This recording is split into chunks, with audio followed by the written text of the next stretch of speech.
नमस्कार, बहुत बहुत स्वागत है न्यूज 21 में आप सबका। आपके साथ में ऋतिका पांडे। बड़ी खबर आ रही है जयपुर से, जहां जगतपुरा क्षेत्र में 29 अक्टूबर को अशोक विहार निवासी नमन सेहरा की संदिग्ध परिस्थितियों में मृत्यु हो गई है।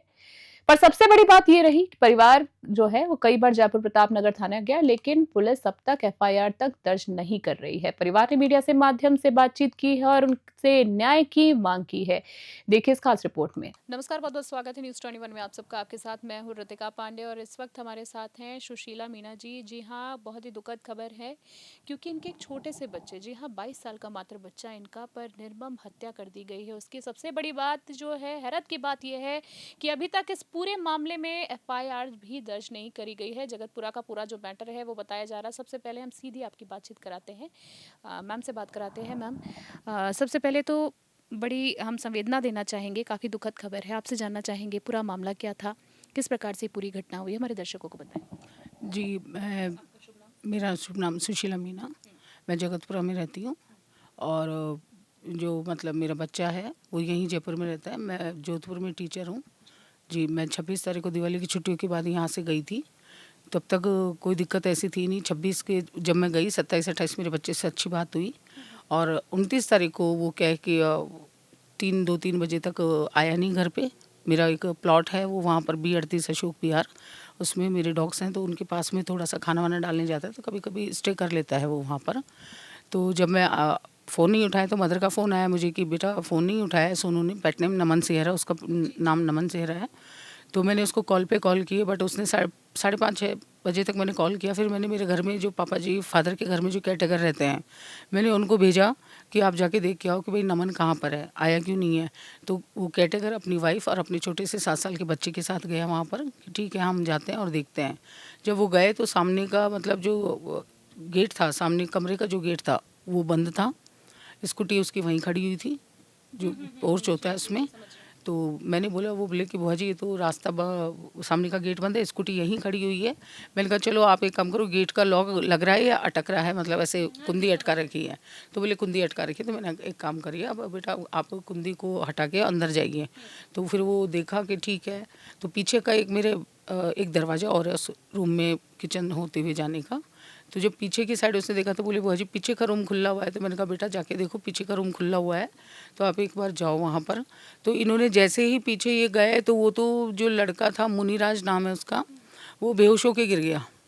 क्योंकि उसने देखा कि गेट है और गेट के दरवाजे पे उसके सपोर्ट में बच्चे को ऐसे बैठा है, जैसे उकड़ू नहीं बैठ जाते हैं, उकड़ू बैठा हुआ है। और देखने वालों ने पोजीशन बताई, मैं मतलब 3-4 थे, मुनिराज, उनकी वाइफ सोनम मीना, उनका छोटा सा बच्चा 7 साल का, और एक DK वर्मा जी हैं जो ठेकेदार हैं, वो काम करते हैं, उनको भेजा था। तो वो मतलब उसी की शर्ट से, उसका जो शर्ट है खुला हुआ, मतलब शरीर में नहीं अटक रहा था, उसने जैकेट पहन रखा था, अंदर हाफ टी शर्ट और अपना लोअर जो पहनता है वो पहन रखा था।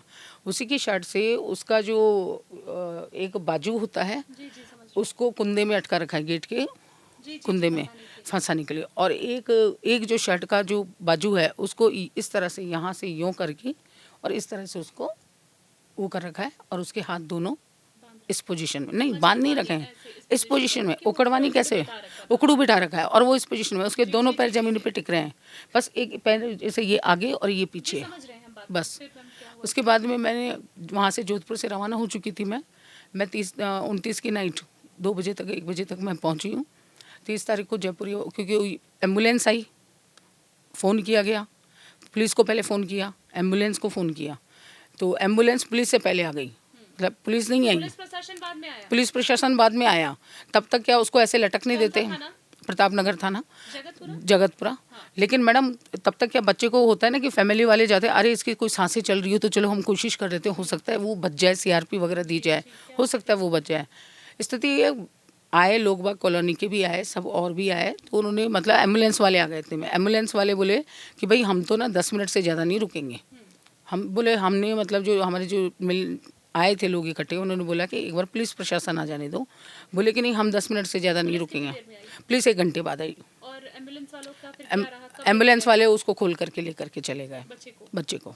बोले हम तो नहीं रुकेंगे, हम तो लेके जा रहे हैं। क्योंकि प्रशासन बहुत लेट आया। प्रशासन 1-1.5 घंटा हो गया मैडम, कब तक वेट करते? बच्चे के किसी के साथ कोई रंजिश? नहीं, किसी के साथ देखिए, वो अपने उसके जितने भी दोस्त हैं उनका मैं नाम बता देती हूँ, उनको मैं नाम बता भी चुकी हूँ। मैं एफआईआर दर्ज करवाने गई, मैं 3-4 राउंड काटी है थाने के जा करके। इस बारे में भी सवाल हाँ। बच्चे के साथ कोई रंजिश नहीं थी।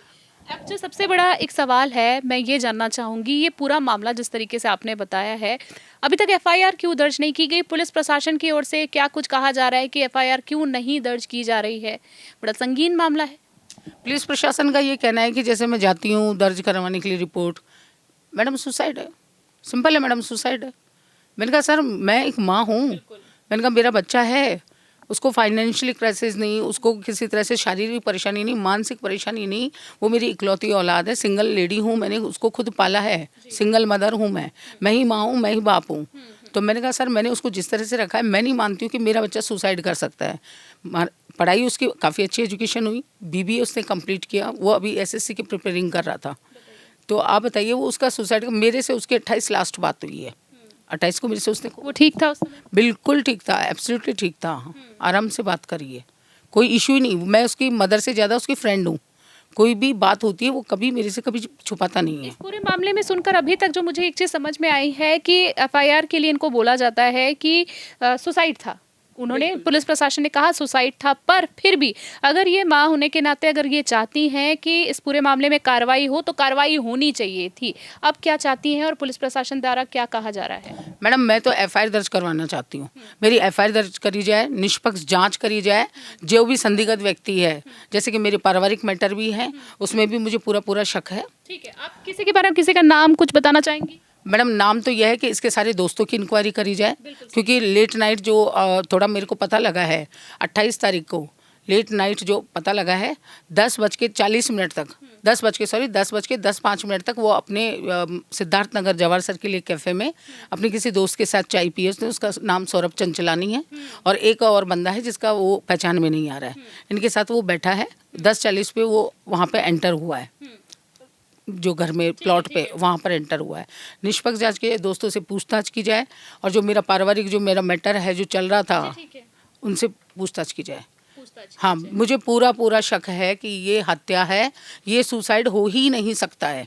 आखिरी एक बात आपसे जानना चाहूंगी, हम समझते हैं काफ़ी संवेदनशील मामला है, पर अब मैं आपसे जानना चाहूंगी, जिस तरीके से प्रशासन अभी तक आपकी सुनवाई नहीं कर रहा है, अगर प्रशासन सुनवाई नहीं करता है तो अगला कदम आपका क्या होगा? आखिरी सवाल।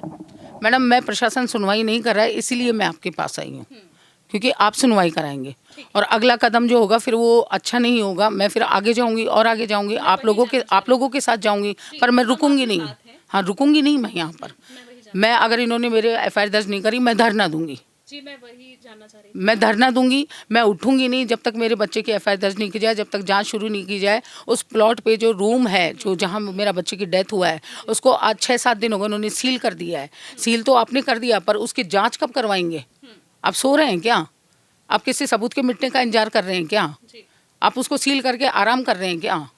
तो मैडम मुझे तो जांच चाहिए, मुझे और कुछ नहीं चाहिए, और आगे जो स्टेप होगा फिर वो जो भी होगा, मेरा तो देखिए जीना और मरना सब मेरे बच्चे के साथ था। हम समझ सकते हैं, काफ़ी संवेदनशील मामला। हमारे न्यूज़ 21 की पूरी टीम की तरफ से आपके लिए बहुत सारी संवेदनाएं, और हमारी चैनल की प्राथमिकता भी यही रहती है कि हम खबरों को प्रमुखता से दिखाएं। यहाँ खबरों की बात नहीं है, यहाँ आपका जो मुद्दा है, हम चाहते हैं कि हमारे चैनल के माध्यम से जनता तक सीधे तौर पर जाए। हम चाहेंगे कि इस पूरे मामले में मैडम से जो भी बातचीत हुई है, इस पूरे मामले में निष्पक्षता दिखाई जाए, कड़ी कार्रवाई करी जाए, और जो भी एफआईआर की दर्ज की जो मांग कर रही है, इसको प्रमुखता से दर्ज कराया जाए, क्योंकि एक माँ की जो संवेदनाएं है, साथ साथ ये सिर्फ न्याय चाहती हैं और कुछ भी नहीं चाहती, क्योंकि आज 6-7 दिन बीत गए, इस पूरे मामले में अभी तक कोई कार्रवाई नहीं हुई है।